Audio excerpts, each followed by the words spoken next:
រឿងអហិប្រែត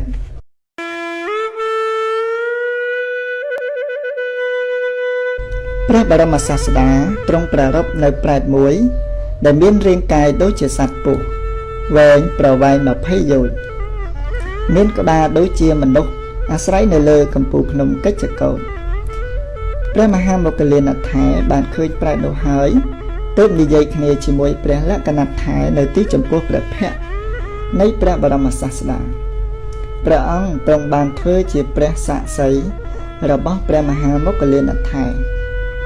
ពួកភិក្ខុទាំងឡាយបានក្រាបទូលសួរបព្វកម្មរបស់ប្រែតនោះនិងព្រះសាស្តា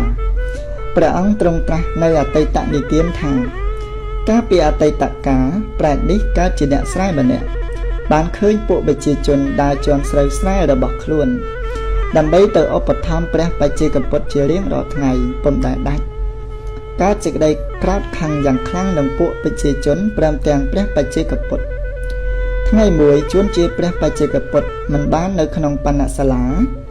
គាត់បានលួចចូលទៅវាយបំបែកគ្រឿងបរិក្ខារប្រើប្រាស់របស់ព្រះបច្ចេកពុទ្ធបែកខូចខាតទាំងអស់គ្មានសល់ឡើយស្រេចហើយបានយកភ្លើងមកដុតនៅបណ្ណសាលាឆេះខ្ទេចអស់ថែមទៀតដោយផលនៃកម្មនោះលុះគាត់ស្លាប់ទៅក៏បានធ្លាក់ទៅក្នុងនរកសោយទុក្ខវេទនាយ៉ាងធ្ងន់រហូតដល់ផែនដីដុះឡើងបានមួយយោជន៍ទើបបានបង្កើតជាប្រែតមានអត្តភាពដូចជាពស់មានក្បាលដូចជាមនុស្សរស់នៅលើកំពូលភ្នំកិច្ចកោฏនេះនៅក្នុងទីបញ្ចប់នៃអតីតនិទានទ្រង់ត្រាស់នៅបគាថានេះថា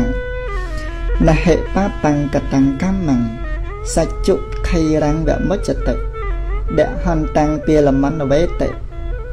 ភស្មច្ឆន្នោវបាវកោ